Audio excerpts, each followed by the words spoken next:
Australia's biggest tax bludgers? Can we name names? It's, If you want to get rich quick in Australia, the best thing to do is...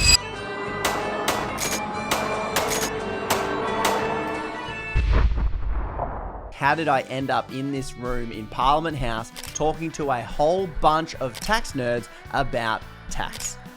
Well, it should come as no surprise that getting in was easy, because I have a lobbying pass.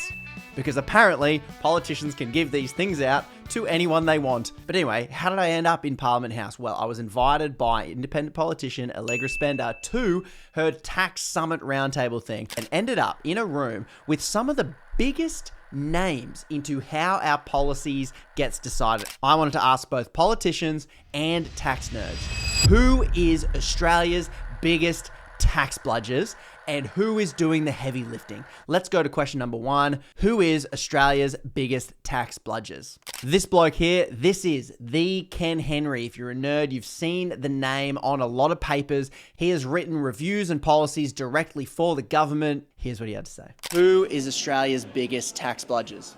Yeah. You can name names, it's totally fine. No, look, I mean, the people who really pay the least tax are those who are living off accumulated wealth. Tax bludger, people who live off accumulated wealth. That's things that pay dividends, shares. People with large asset portfolios, they live off the passive income, and the income they get from that is taxed lower. This is what Gary's Economics was saying when I chatted to him on the podcast. He's saying that that's what's going to destroy the middle class. Tax nerd Ken Henry agrees with him. I'll go multinationals and Can we name names? Impex of Japan. Got a name. ExxonMobil. I'm loving the sounds of these names. I can say categorically most multinationals Bludgers. pay zero tax each and every year. And Look, people earning, sitting and taking income passively are paying much less than people. Assets. Yeah, paying much less than people who are actively working for their income. the biggest tax bludger is also well loved. I think the biggest tax bludger is the family home. Whoa. Okay. That one is going to be hard to get around. But there's a lot of people who make a lot of income every year out of capital gains on their own or occupied house, right? Okay, so we're saying some wealthy pretty property wealthy punts. Well, yeah, sure. Okay. I mean, if you want to get rich quick in Australia, Property. the best thing to do is, if you can invest in owner-occupied housing, in a suburb where there's a fair bet prices are going to go up, yeah, why not? It's tax-free. Wow.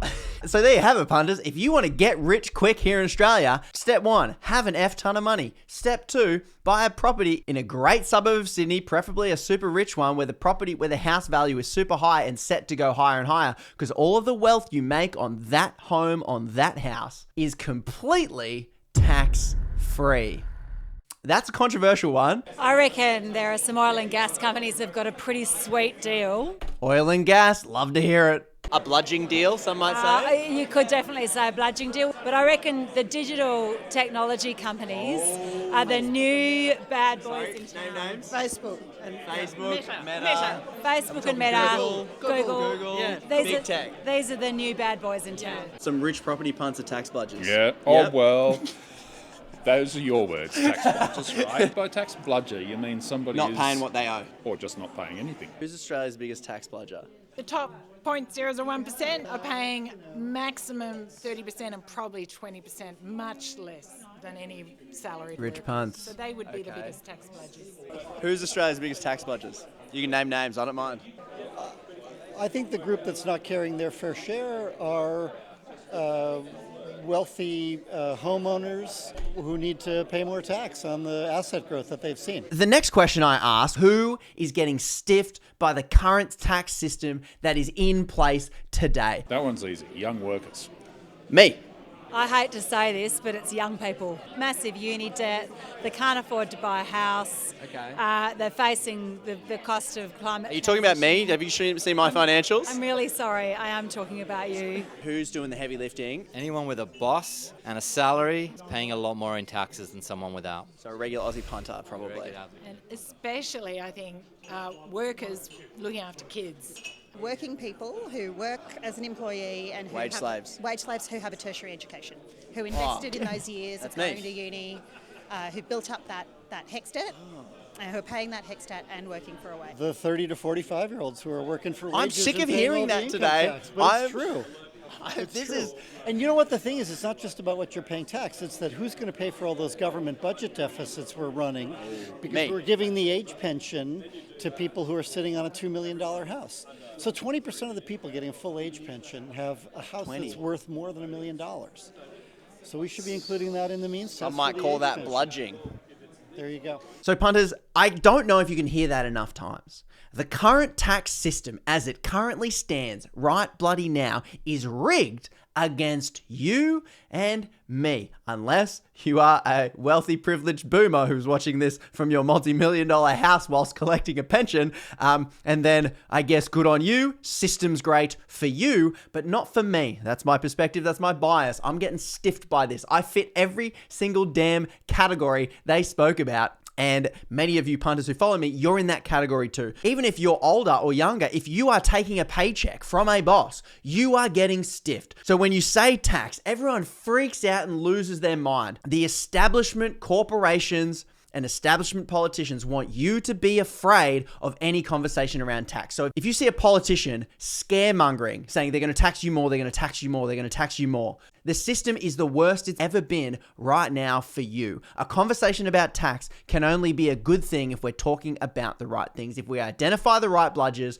and we identify who we want to help, which clearly they know. All these people know what the solutions are. This bloke, Ken Henry, served as the Secretary of Department of Treasury. He's a public servant. He's an economist. He's been doing this for years. A year ago, Australia's tax system is worse than it was 15 years ago, and young people are paying the price. That's Ken Henry there. He mimicked those same things. The unfairness comes from housing climate policy, which I guess ups costs on firefighters and floods and higher insurance premiums. We're bearing the cost of that, and the over-reliance on taxing workers' incomes. Now get this. He published a report in 2010. Out of 138 recommendations, they implemented 2. But don't worry, punters.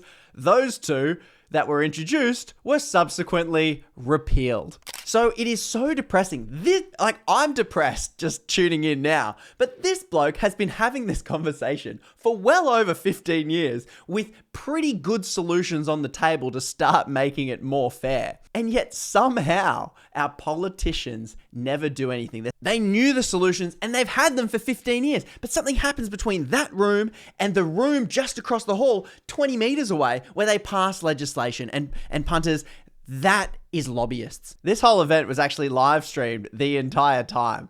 And you had everybody giving their 2 cents about things. Boy, it is dry and boring. This graph here by the E61 Institute. But above the 95th percentile, individual income tax rates exhibit neither vertical nor horizontal equity. So if you want hard proof about everyone below the bottom 95% of people doing all the heavy lifting, these graphs show it, but they're a little bit challenging to understand, and I hope I'm kind of understanding it a little bit. But it's the separation of this line, and when it goes up here, percentage of tax paid this line, and the top 10 percentile dropping down. So let's look at the tax rate that the top are paying, less than 20%. The tax rate that the top are paying, less than 20%. And these are the variations in between. So everyone's paying more and more tax up until here, with even the rich punts, even the richest top 10% are paying more taxes, but the top 10th above that, they are the bludgers getting out of this thing. And these are the bludgers we need to catch. For example, 10% of those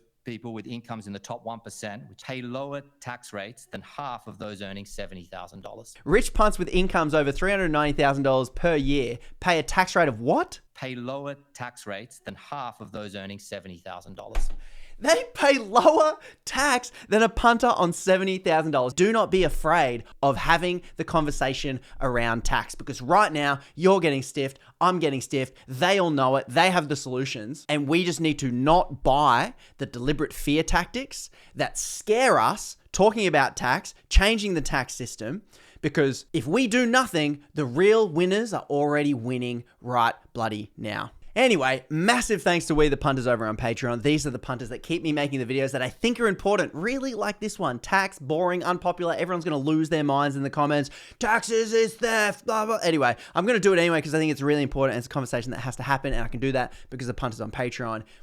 If you want to see more of these videos, you can click the bell icon or you can sign up to the mailing list. That helps us bypass the gods of the algorithms so you can see it. And if you want to share it with a punter who might not know just how scammed we're getting, that's how we get these conversations. That's how we get regular punters paying attention to the things that actually matter and get our politicians doing things that benefit us and not their corporate lobbyist mates. Cheers, punts. I'll catch you in the next video.